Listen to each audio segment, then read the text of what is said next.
Boa noite, meus irmãos. Boa noite, meus irmãos. A paz do Senhor Jesus. Deus abençoe vocês. Ora por nós aí, Giovana. Querido Pai, te agradecemos por mais um dia na tua presença, mais um dia, Senhor, aqui no estudo. Senhor, te pedimos, em nome de Jesus, que os nossos irmãos que ainda estão chegando, na tua graça, na tua santa paz. Deus, te peço pela vida do pastor Mateus, Amém. capacita ele sempre com muita saúde, muita disposição, muito Sim, Deus. conhecimento da sua palavra, para que ele possa nos passar, Senhor, todo o conhecimento, discernimento da sua palavra, que a gente possa encontrar, Senhor, no nosso coração, terreno fértil, Amém. toda essa sabedoria divina, germine e dê bons frutos em nós. É o que te pedimos em nome de Jesus. Amém. 1 Coríntios capítulo 11, versículo 17. Nós veremos do 17 ao 22. 1 Coríntios capítulo 11, versículo 17 até o 22. O Vitor deu o último estudo bíblico, né? Não foi, né, Vitor? Os dois últimos, né, Vitor? Eita, menino, bênção demais da conta. Aí você terminou o capítulo 10 em 1 e foi do 11 em 1 até o 16, é isso? Do 1 ao 16 você não entendeu nada? Você que deu a lição não entendeu nada? É isso que você está me falando?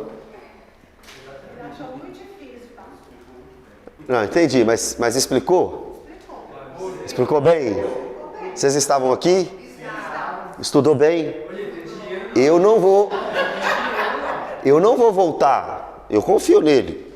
Se ele falou, está falado, ué. Em nome de Jesus. Mas as dúvidas a gente pode tirar então, talvez, né?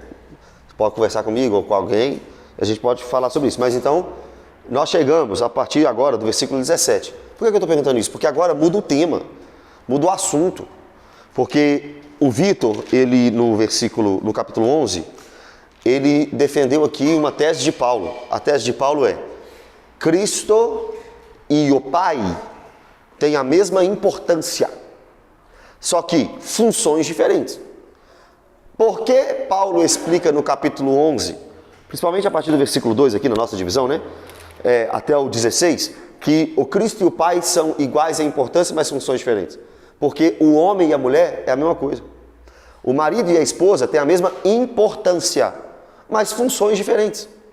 E é inevitável chegar a essa conclusão. Paulo está mostrando que o cabeça da mulher é o homem. Cabeça no sentido de autoridade, de guia, de liderança. A liderança familiar, a liderança, como vemos aí também, eclesiástica, tudo isso foi direcionado ao homem. E 1 Coríntios capítulo 11 é mais um texto que comprova isso. Aí a partir do versículo 17, é como se Paulo estivesse agora parando a doutrina para corrigir, mas é porque ele já está corrigindo, mas agora ele vai corrigir outro assunto. Ele está corrigindo do 8 ao 10 sobre comidas sacrificadas a ídolos. No 11 ele corrige as mulheres que não querem ser submissas aos maridos. Raspa a cabeça então. Já que não quer usar o véu, raspa a cabeça. Por que vocês não vêm de véu para a igreja? O Vitor explicou isso aqui. Não vou entrar nisso não. É uma questão cultural, sim, de fato, é verdade. Agora, a insubmissão ao marido é inaceitável. E o homem não ser o cabeça da mulher também é inaceitável. Da mesma forma que o cabeça do filho é o pai, da mesma forma que o filho está, de alguma forma, sujeito ao pai, a mulher está sujeita ao marido. Só que agora no versículo 17, irmãos, a partir do versículo 17, talvez seja uma tristeza ainda maior de Paulo. Porque o 17 até o 34 é um dos piores problemas daquela igreja. Nós já falamos aqui de vários problemas, mas esse talvez é o pior. Olha os problemas até aqui: divisão, correto? Homem se deitando com a mulher de seu pai, litígio, divórcio, idolatria e insubmissão. Até agora foram esses problemas. Só que agora o problema é a congregação se reunindo, e no momento em que a congregação está se reunindo, uma catástrofe está acontecendo. Eles estavam agora tirando o valor da ceia do Senhor. Então talvez o momento mais sublime que temos seja a exposição da pregação, mas também quando alguém está batizando e também quando estamos ceando. Primeiro, a nossa ceia hoje não é muito parecida com a ceia deles, com essa ceia aqui. A partir do 17, Paulo vai falar de uma ceia, que na cidade de Corinto acontecia uma festa chamada Festa do Amor, Festa Ágape. E nesse momento era o momento em que as pessoas se reuniam em mesas para comer, para confraternizar. E Paulo está dizendo, isso aí deveria ser uma ceia do Senhor perfeita e completa. Mas vocês estão transformando essa ceia em momento egoísta, vaidoso e prepotente. Irmãos, imagina a igreja de Corinto. É porque a igreja Mangabeiras tem tanto problema, que a gente acha assim, não, essa aqui pode ser a pior igreja do mundo, é a igreja Lagoinha Mangabeiras. Mas a igreja de Corinto, irmão, não tinha paz nem na hora da ceia. Pelo menos nós aqui estamos fingindo que está tudo bem na hora da ceia. Pelo menos a gente finge bem, a gente não finge bem, que é uma beleza. Agora, a igreja de Corinto, irmão, tinha problema, era na ceia. Nisto, porém, versículo 17. Nisto, porém, que vos prescrevo, não vos louvo. Aí, tem gente que acha que a pregação de domingo tem que ser só tapinha nas costas. Ah, vamos elogiar o Jefferson. Sabe por que nós vamos elogiar o Jefferson e o Pedro? Porque os dois chegaram mais cedo hoje e capinaram o lote aqui, nossa, ó. Que bênção. Então, quando eu for falar de grama, eu elogio os dois. Mas tem coisa que os dois fazem errado, ou não? Faz coisa errada ou não, Jefferson? Então, quando eu for falar de coisa errada do Jefferson, eu não vou louvar ele não, uai. Louvor é elogio. Não vou elogiar ele não. Porque tem gente que acha assim, não, pastor, uai, mas olha o que eu fiz pela igreja, e agora que eu tropecei em um pontinho, o senhor vem me consertar? Ué, porque agora o assunto é o que você está errando. Quando eu for falar do que você está acertando, a gente elogia. Mas quando a gente for falar do que você está errando, a gente tem que sim te exortar. Então Paulo agora está dizendo, eu vou que vocês não me louvor. Quanto vos faz, não para melhor, mas para pior. Duas coisas aqui nesse versículo. Porquanto ajuntais. Primeira.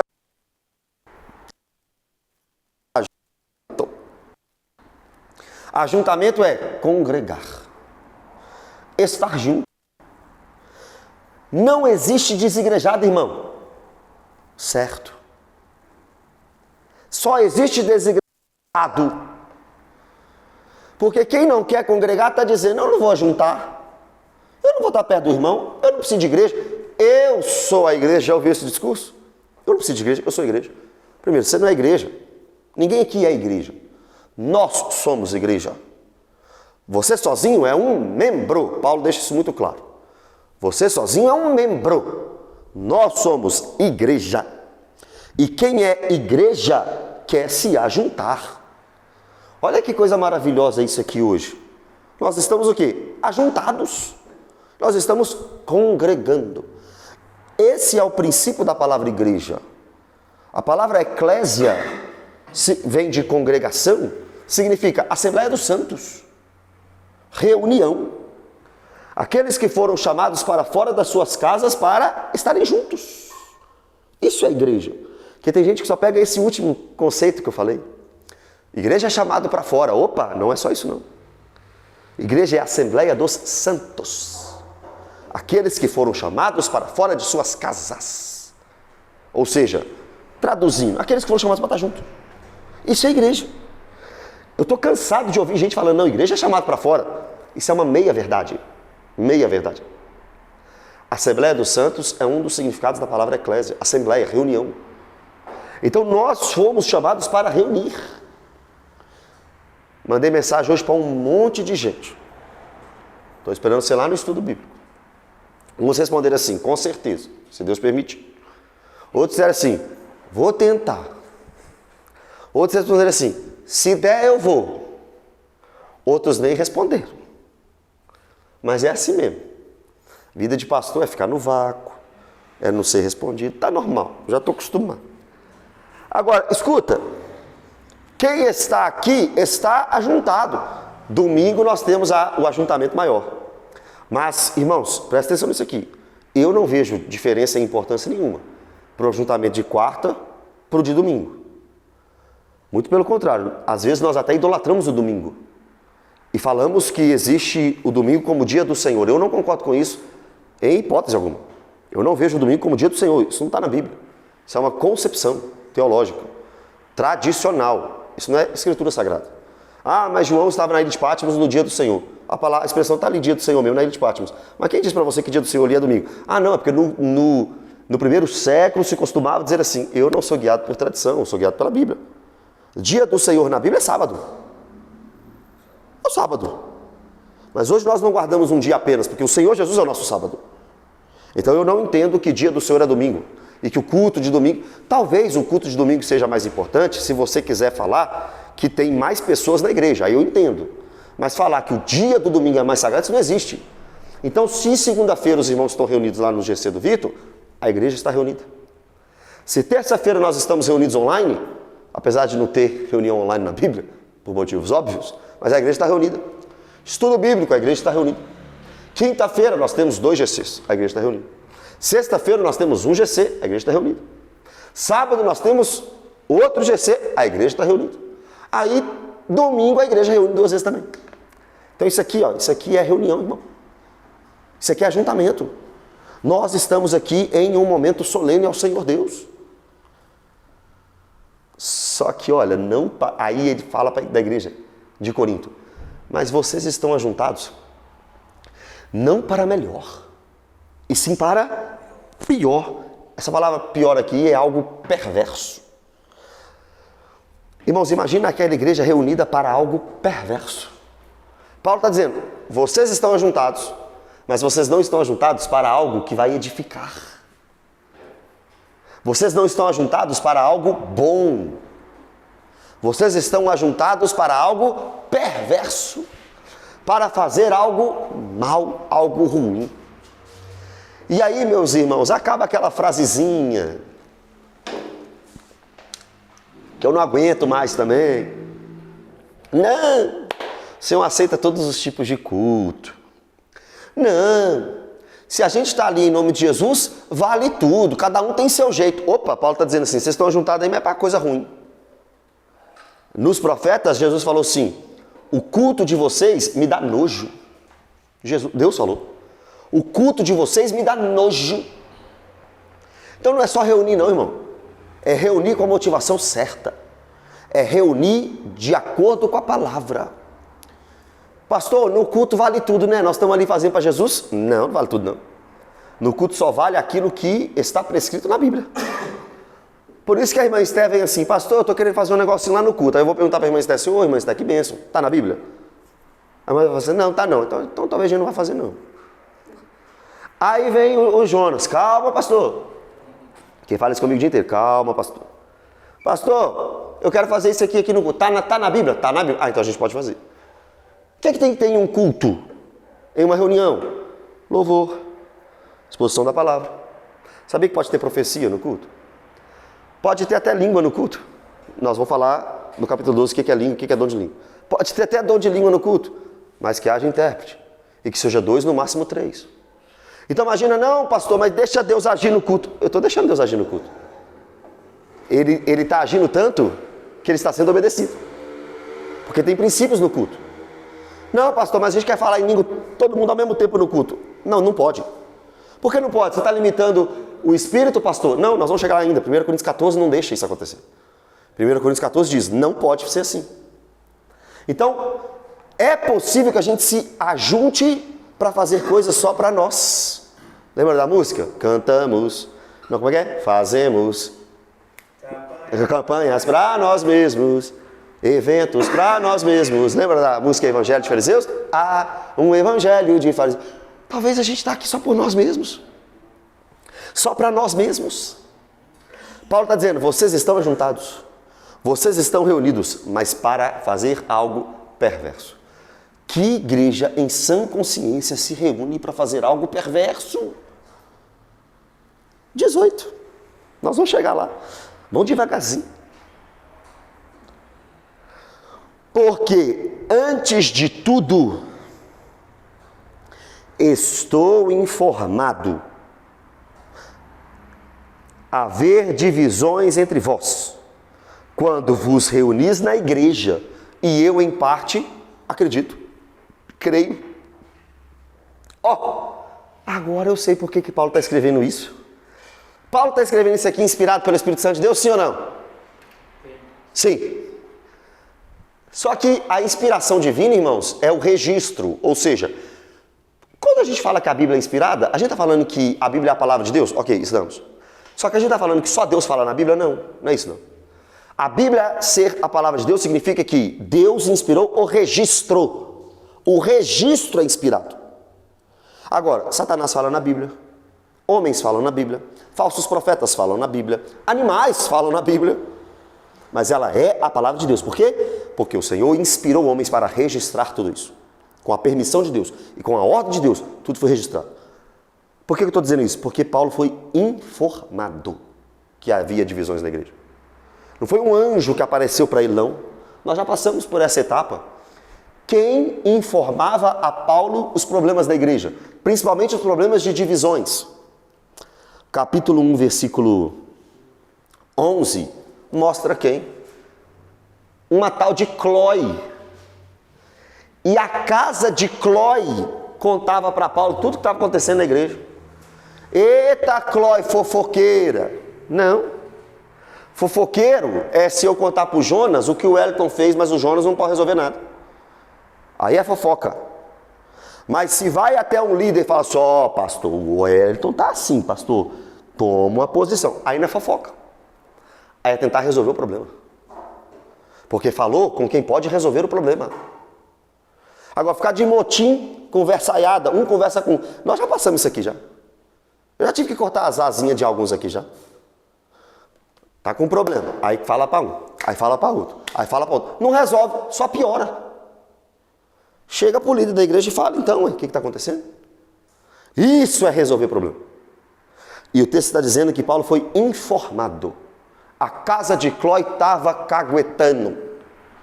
Estava contando as coisas que estavam acontecendo de errado. Vocês estão aí reunindo na igreja, só que está tendo divisão. Vocês se reúnem e tem divisão. Divisão é duas visões ou então facções. Ou dois pensamentos, ou 2, 3, 4 grupos. Os dois são ruins do mesmo jeito. Imagina uma congregação que cada um tem uma visão. Cada um vai para um lado. Agora imagina uma congregação, irmão, que tem facção. Não, eu sou de Mateus. Só vou no culto quando o Mateus prega. Não, eu sou do Pedro. Só quando o Pedro prega. Não, só vou no estudo quando o Vitor der o estudo. Você acha que é possível uma igreja ser assim? Claro que é, irmão. Se é assim, é possível uma igreja ser assim? É possível. A igreja de Corinto era assim. Cloe falou para Paulo, Paulo, tem gente aqui dizendo que é de Paulo, outros estão falando que é de Apolo, outros estão falando que é de Pedro, e uns não se submetem a homem nenhum. Está dizendo que é só de Cristo, porque esses são os piores. Não me submeta à liderança humana, não. Meu negócio é com Jesus. Não tem submissão à autoridade humana. Não tem muito assim? Tem muito assim. E em parte os desigrejados são assim. Em parte, os desigrejados têm essa mente. Eu não preciso de ninguém, eu não preciso de pastor, eu não preciso de líder, eu ando sozinho, é eu e Deus, eu e Deus, eu e Deus. É você e Deus mesmo. Não tem mediador, é só Jesus. Mas eclesiasticamente falando, tem dom de governo, que é dom de liderança. A Bíblia te ensina a honrar os seus líderes, porque eles velam pela alma de vocês. Paulo que levantou Timóteo como presbítero. Elias, aí já partindo para o Antigo Testamento, que levantou Eliseu. Moisés que levantou Josué, ninguém está solto não. Nós fazemos parte de um corpo. Então tá aí, vocês estão reunidos na igreja, mas tem divisão, o que adianta? Olha o 19, irmão, a mão de Deus, olha a mão de Deus. Porque até mesmo importa que haja partidos entre vós, para que também os aprovados se tornem conhecidos em vosso meio. Você está achando que Deus perdeu o controle? Lagoinha Mangabeira está muito dividida. Aí Paulo fala assim, nossa, que bênção. Bênção? É. Porque aí você fica sabendo quem é de verdade e quem é de mentira. Porque aí você fica sabendo quem aceita uma palhaçada dessa e quem não aceita. Porque aí você vai perceber quem quer o bem da igreja e quem não quer. Quando tem divisão na igreja. Quando tem partido na igreja. Quando há divisão na igreja, quando há partido, tem os apoiadores e o apoiado. O pior de todos é o apoiado. É o líder do motim. Quem começou a rebelião? Vamos achar. Ah, esse aqui, cuidado, não confio nesse mais não. Esse aqui levantou um problema na igreja e não foi resolver. Ao invés de resolver o problema que foi levantado, ele levantou pessoas para ir contra o líder da igreja. O problema da diaconia está grande. Vamos lá falar com o Jefferson, não. Vamos montar a nossa diaconia. Vamos chegar aqui mais cedo que a diaconia, vamos fazer tudo. Vamos. Você está entendendo? Acho que você falou comigo. Absalão, tem um monte de Absalão na igreja, sabia disso?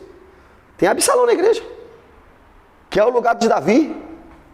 Aí fica lá, ludibriando as pessoas para se consultarem com ele e não com o pastor da igreja. Tem gente que quer manipular pessoas, irmão. Esses são os líderes de rebeliões. Aí Paulo diz, que bom que aconteceu isso, porque agora eu sei com quem eu posso contar e com quem eu não posso contar. Ô irmão, uma igreja saudável aprende até nas coisas ruins que acontecem. Quando acontece uma coisa ruim dentro da igreja, irmão, as máscaras vão caindo. As máscaras vão caindo. E aí dá para saber quem é quem. Aí dá para saber com quem que você pode contar. Quando você for traído, irmão, não pensa assim, nossa, fui traído. Não, agradeça a Deus. Agora você sabe com quem que você pode contar. Falei para Giovana sobre a minha vida. A Alice está sabendo da minha vida. A Isabel está sabendo da minha vida. Eu só contei para Giovana, então eu sei que a Giovana não é confiável. Ela tem que ser exortada. Ela tem que ser ensinada. Mas talvez não seja uma pessoa confiável. Ô, irmão, aí agora só dando um parênteses aqui. Não é assim na nossa vida? Na nossa vida é assim. Você vai aprendendo com quem você pode contar e com quem você não pode. E não ache que você é bobo. É porque faz parte faz parte da aprendizagem. Você se entrega muito a uma pessoa e depois você vê que essa pessoa não era para você se entregar tanto. Você se quantas vezes? Irmão, eu tenho uma preocupação quando a amizade está grande demais no início. Conheceu há uma semana, já está assim. Já está, sabe aquele negócio? Vai dar problema. Pode ter certeza. Porque relacionamento é uma coisa que você vai construindo. Você vai construindo. Que esse menino de 15 anos começa a namorar. Ah, você é tudo pra mim. Uma semana, já te amo mais do que o mundo. Não vai durar um mês. Não vai durar um mês. Porque é caminhada. É caminhada. Paulo está dizendo, tem divisão na igreja? Que coisa boa. Porque agora a gente sabe quem é de mentira e quem é de verdade. Racha na igreja, às vezes,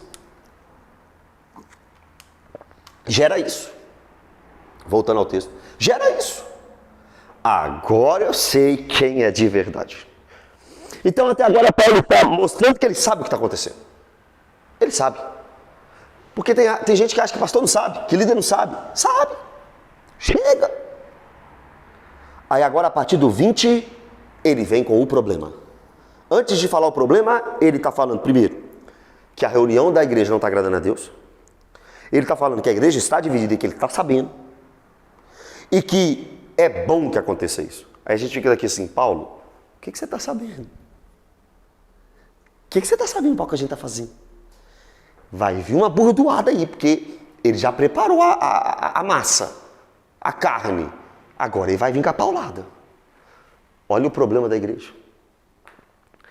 Quando, pois, vos reunis no mesmo lugar, isso é igreja. Lembra aqui do versículo 18? Ó? Quando vos reunis na igreja. O versículo 18 está dizendo isso, não tá? Quando vos reunis na igreja. Aí olha o que é igreja. Quando, pois, vos reunis no mesmo lugar. Isso é igreja. É quando tem gente reunida no mesmo lugar. Para fazer o quê? Doutrina dos apóstolos, partir do pão, comunhão, oração. Isso é igreja. Então, se a Lagoinha Mangabeiras não tiver mais essa casa para reunir, se a gente reunir na rua, é a igreja. Se a gente reunir lá na praça do Papa aqui, a igreja está ali. Por isso que segunda-feira está na casa da irmã Esté, a igreja está lá. Segunda-feira na sua casa, irmã. Irmã Esté, a Lagoinha Mangabeiras, segunda-feira, é na sua casa. A Lagoinha Mangabeiras, tá entendendo? Quinta-feira é na casa da Bebete, é na casa da Laura. Quando vos reunis no mesmo lugar, igreja, aí vem o problema. Não é a ceia do Senhor que comeis. Agora achamos o problema. O problema estava no momento da ceia. A gente não tem costume de falar Santa Ceia. Essa expressão Santa Ceia não aparece na Bíblia. Aparece ceia do Senhor. Né? O que é a ceia do Senhor? A ceia do Senhor é um memorial.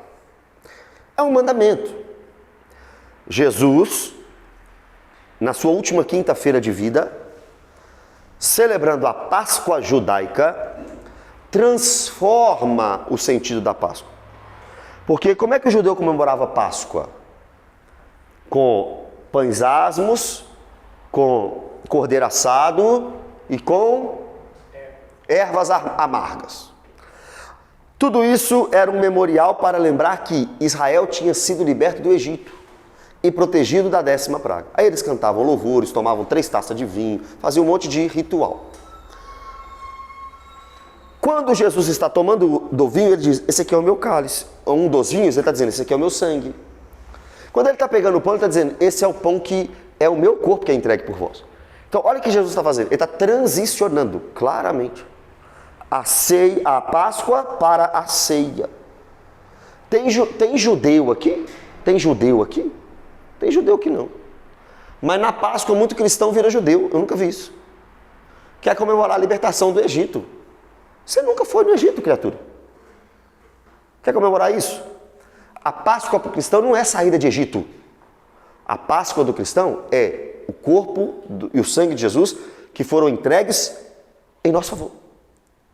Então essa é a ceia. Aí que Jesus fala, façam isso. Paulo disse que Jesus disse que era para fazer em memória dele. No versículo 25. Desse 1 Coríntios 11 aqui. Então a ceia é uma lembrança. É um mandamento, é uma ordenança, é uma lembrança daquilo que Cristo fez. Pastor, quando a gente toma ceia, Cristo está aqui, não está? Tá, mas Cristo está aqui agora também.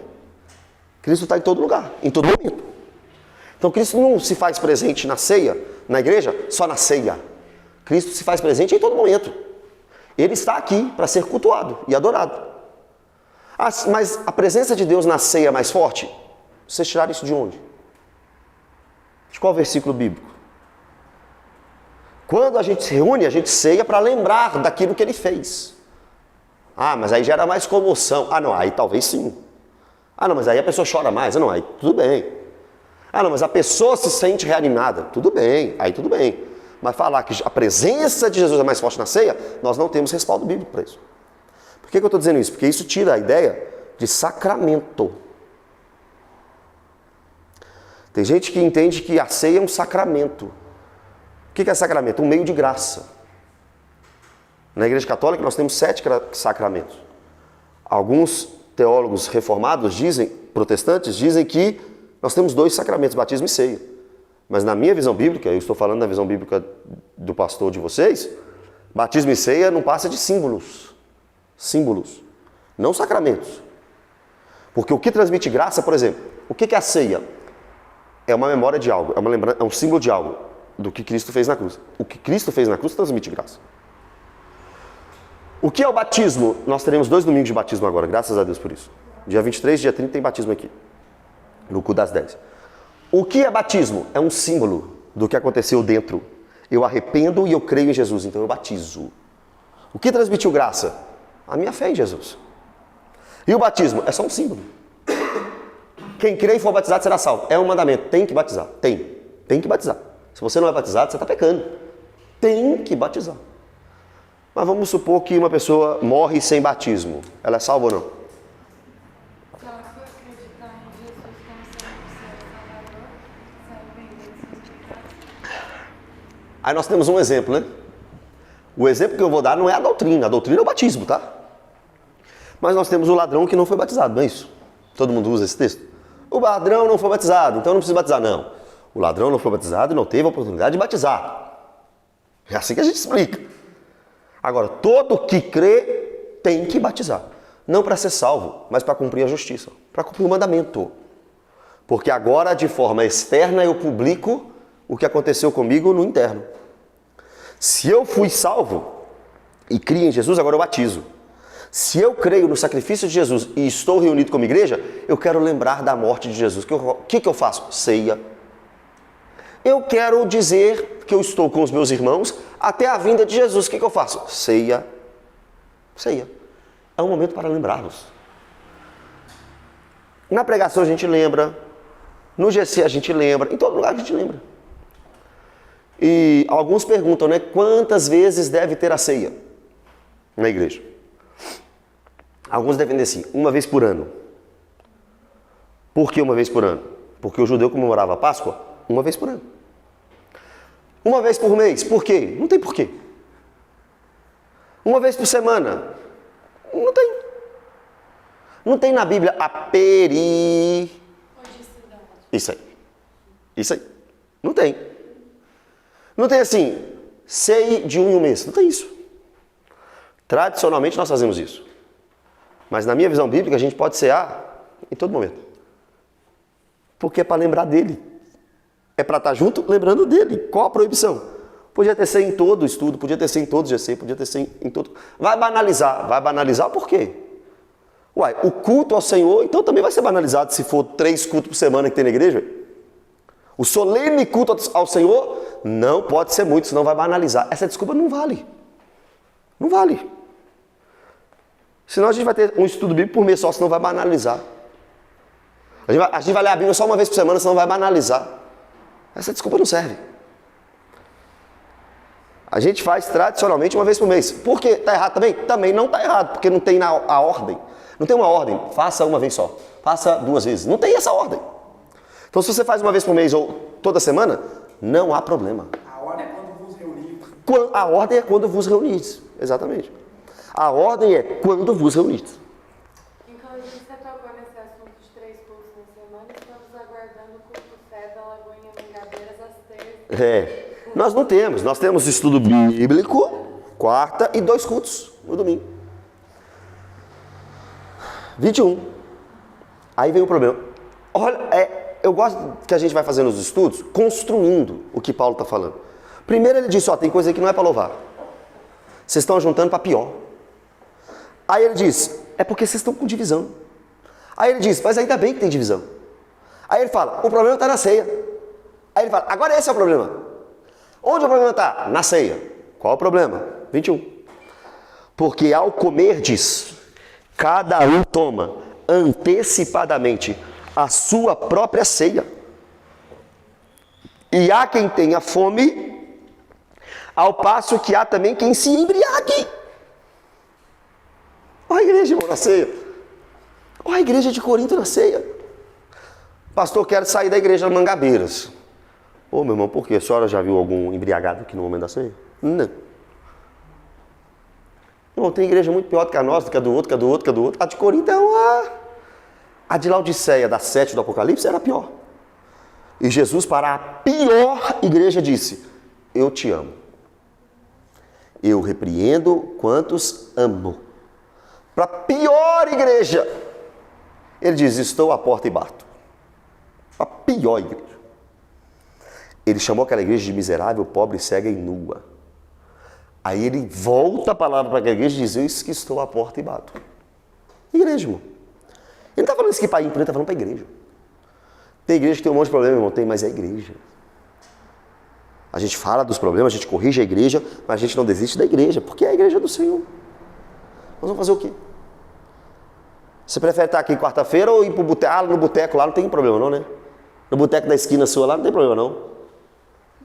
Na sua família não tem problema não. Nenhum. A gente tem problema na família, tem problema no boteco, tem problema no trabalho, tem problema em tudo quanto é lugar, mas só quer sair da igreja. Não, da igreja eu vou sair. Da igreja eu vou sair.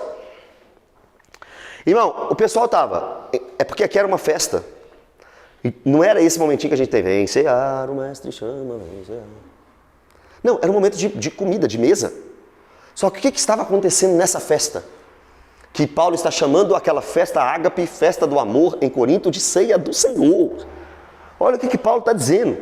Paulo está dizendo, tem gente que está chegando rápido e comendo tudo primeiro. Aí chegam os mais pobres, vamos ver no próximo versículo, chegam os que não têm condições, quando eles vão comer, não tem mais nada. É um monte de gente com fome e alguns até embriagados. Irmão, você já fez isso na escola? Na escola a gente fazia isso. Saía correndo para pegar a merenda. Aí o coleguinha chegou, não tem nada. Vai ficar com fome, não tem nada, eu tô aqui cheio. Escola, menino de quinta série. Só que isso de menino de quinta série estava acontecendo na igreja. Ué, mas é assim um monte de coisa na igreja. Não converse mais com fulano. Menino de quinta série. Não sento mais perto de Beltrano. Menino de quinta série. Não quero mais fazer parte daquele ministério. Não vou fazer mais. Menino de quinta série, pirraça. Não tem uns pirracentos? Pirraça. O irmão Paulo diz, quando eu era menino, falava como menino, pensava como menino. Mas chegou uma hora que eu cresci, eu deixei as coisas de menino. É menino que fica com raivinha, chateadinho. Isso é coisa de infantil. Adulto resolve. Adulto olha no olho. Adulto fala, o que foi? Vamos resolver. Como adulto. Mas muitos de nós ainda somos meninos. Meninos. Paulo está dizendo, tem gente chegando antecipadamente, pegando tudo, comendo tudo. E tem gente aí que está até embriagando. Aí eu não vou entrar nessa polêmica aqui não, mas vou deixar só uma pergunta, né? A gente embriaga com suco de uva?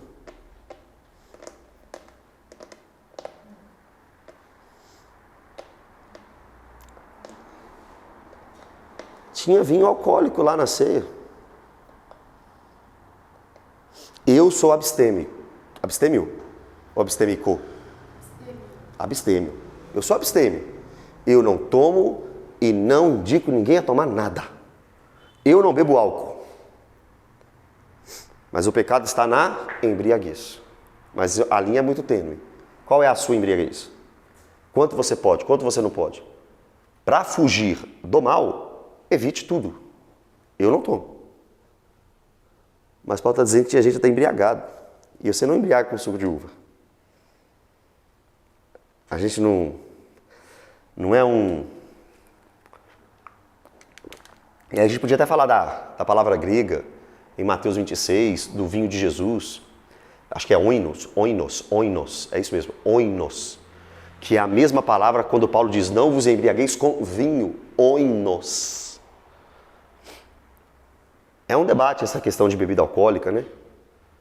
Não vamos entrar nisso não, mas é só para você pensar. Porque aqui também eu não falo o que eu quero não, irmão.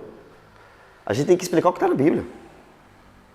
Ah, não é uma tradição, é um costume. Ah, mas eu não quero saber de nada disso não. Quer saber o que está na Bíblia. Ah, mas se falar assim, fulano vai... Irmão, se falar a verdade, é isso que você está me falando? Se eu pregar a verdade, fulano vai... Então que fulano vai. Não prega a verdade não, porque senão fulano não vai entender. Uai! Então eu vou pregar mentira? Não, é só não falar. Uai, então tem coisa na Bíblia que eu não posso falar? Eu vou para um lado, eu estou perdido. Eu vou para outro, eu estou perdido. Cuidado, fulano vai entender, a igreja não vai entender. Então você está me dizendo que tem coisa no texto sagrado que eu não posso falar? Passou de censura. Virou pecado. Porque Paulo diz, toda a escritura é inspirada por Deus. Então, irmão, o pastor, o pregador, o mestre tem que falar sobre tudo na Bíblia. Falei aqui sobre o segundo casamento, deu um problema para mim. Já perdi casal com isso, já ganhei casal com isso. Mas eu não posso ir contra a palavra.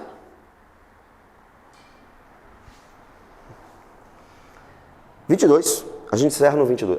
A gente encerra no 22. Não tendes porventura casa onde comer e beber? Peraí, deixa eu ver se eu estou entendendo. O problema está na ceia, Paulo? Tá. A divisão está aí? Tá. No 22 você vai entender a divisão. Tá certo? Tá errado?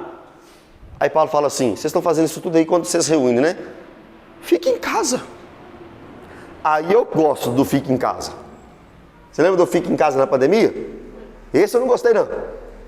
Eram os atores da Globo, nas mansões. Com empregado e com dinheiro caindo na conta. E falando pra gente, fica em casa.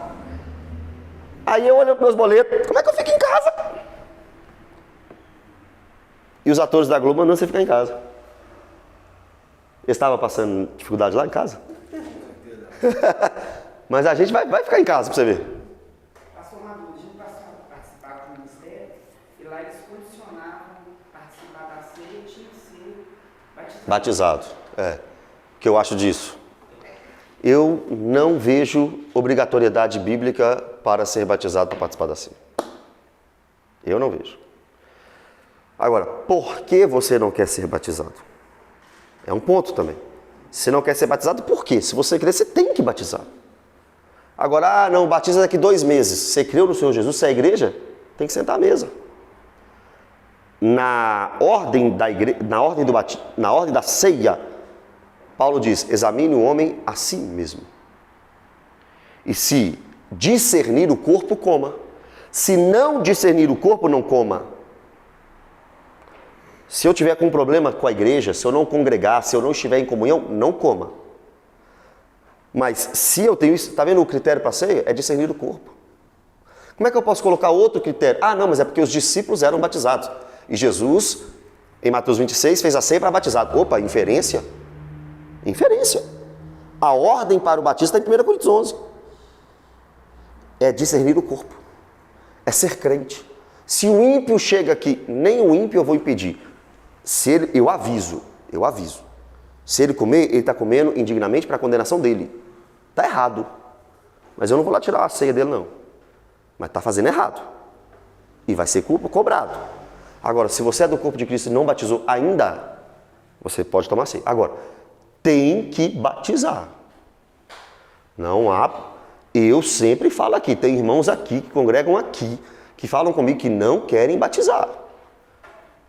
Por falta de entendimento, por medo, eu falo, irmão, você tem que batizar. Outro dia eu peguei uma irmã aqui da nossa igreja, eu quase joguei ela na piscina à força. Falei, irmão, você é crente, você dá testemunha, a gente já conversou um monte de vezes, você vai batizar sim. Falei com ela, ah não, pastor, não sei, quem não sabe, irmão. Você é crente? Sou. Você ama Jesus? Amo. Você arrependeu dos seus pecados? Então seu batismo está marcado. É nessa data que acabou a conversa. Tchau. Agora, tem outros que estão com medo de batizar e tal. Ensinamento errado, tradicionalismo, um monte de coisa. Eu não vou falar um aqui que o irmão me falou, porque é muito pessoal. Mas tem gente que tem medo de não estar preparado. A maioria eu não estou preparado. Eu ainda fumo, eu ainda bebo. Todos nós pecamos. O batismo não é um ponto final, o batismo é um ponto inicial. Se você esperar ser preparado para batizar, quem vai batizar? Quem vai batizar? O batismo é algo inicial. Mas se ele estiver pronto, Deus puxa. Puxa você e leva embora. Não tendes porventura casa onde comer e beber? Ou seja, é melhor ficar na sua casa do que ir prestar um papelão desse na igreja. Mateus, essa questão da ceia aqui, essa situação, era como aconteceu já aqui algumas vezes aqui na igreja, um café que a gente fazia no momento do culto. E você sabe me explicar o porquê que saiu desse padrão? Saiu desse padrão porque a igreja saiu do padrão. Como é que você faz uma ceia para 5.000 pessoas? 10.000 pessoas? Tem igreja que se reúne com esse número de pessoas. Aí você faz uma mesa farta para todo mundo. Mas poderia ser feito. Não há escândalo algum. Alguns talvez ficariam escandalizados, porque nunca vivenciaram isso. Mas, biblicamente, você pode montar uma mesa aqui daqui até aí e falar, hoje é a ceia do Senhor. Não há problema algum. Desde que esse momento de refeição e esse momento de comunhão nos lembrem da obra de Cristo. Porque o papel da ceia não é o que você está comendo. É o pão e o vinho porque Jesus deixou. Mas não é só, na verdade é o que representa. É o que representa. É um símbolo. Para mim a ceia é um símbolo. Tem gente que diz que o corpo se transforma, o pão se transforma no corpo. Tem gente que diz que Cristo pessoalmente se faz presente na ceia. Na minha visão, Cristo se faz presente em toda a reunião. Então, para mim não passa de um símbolo. Importantíssimo, mas um símbolo. Ok? Já tentei entender de outra forma. Já tentei aceitar de outra forma. Não entra, não desce. Eu não consigo entender. É só um símbolo. O que você fala? A transubstanciação é... Transubstanciação é a ideia de que o pão se transforma ao corpo. Que o suco ou o vinho se transforma ao sangue. Irmãos, não tem base bíblica para isso não. Hã? Antropofagia, que chama isso aí. Esse que a gente tem aqui, um copinho com suco de uva com uma torradinha no seu Aham, pãozinho é. Se uma igreja, desculpa, tem esse mesmo recipiente igualzinho, só que em vez de suco de uva é vinho. Então, eu não faria isso porque eu sou abstêmio. Acho que não seria bom para o nosso país, para a nossa cultura, etc. Só que não dá para condenar. Não dá para condenar. Mas eu ficaria assim muito... Mas aí é por causa de mim, não por causa da Bíblia.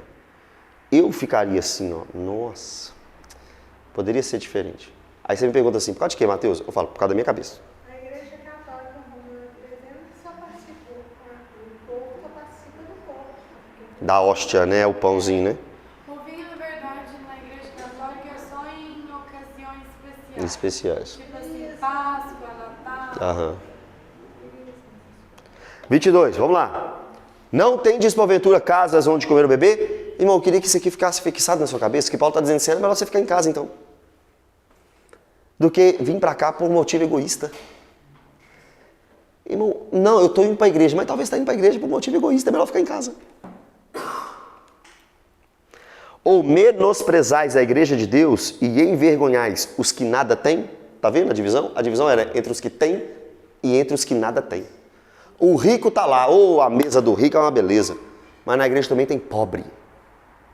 E o pobre chegava lá e não comia nada, porque o rico, que já estava acostumado com comida, chegava e comia tudo.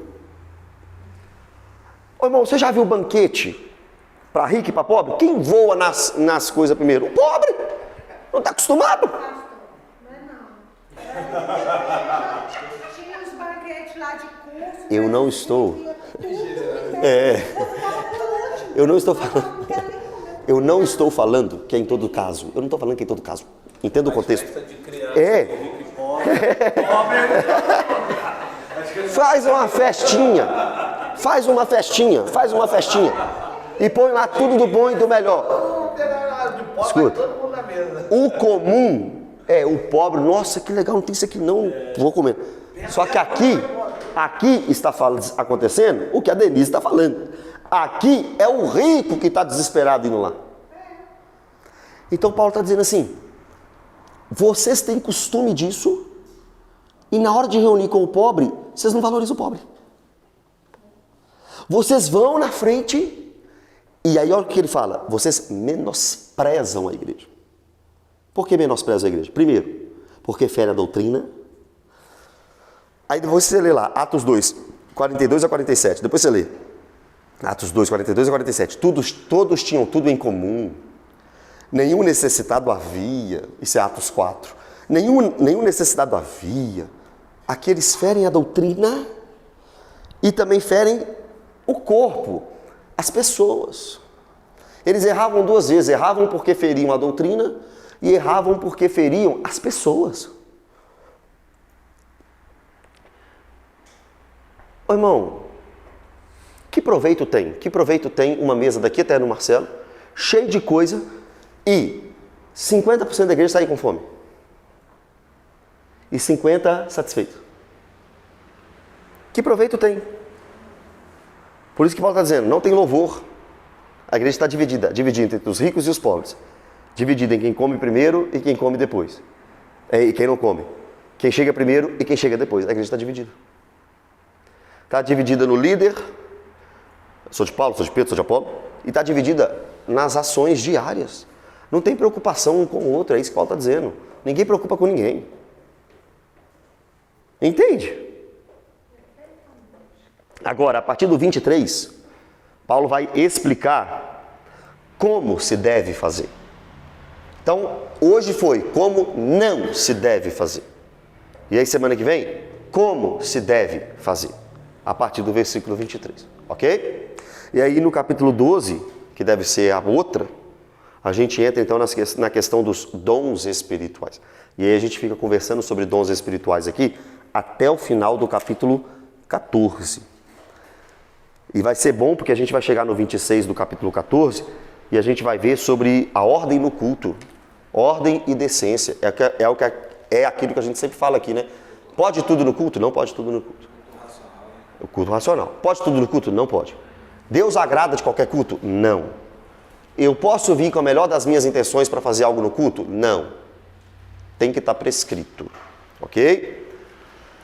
Amém, irmãos? Que a nossa ceia, que os nossos encontros, que os nossos lanches, que as nossas confraternizações não sejam assim. Mas que a gente pense no outro. Sabe como é que tem que terminar a ceia? Nossa, aqui as confraternizações?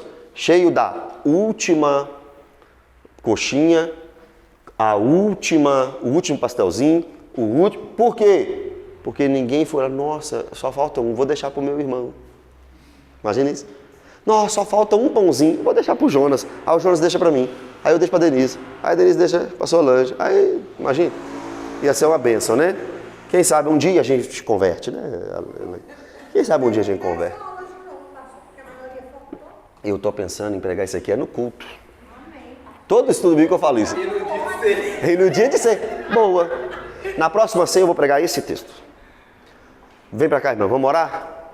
Irmãos, outra coisa. Eu peço desculpa aos irmãos. Eu tenho que sair correndo. Porque eu vou pregar agora uma palavrinha muito curta.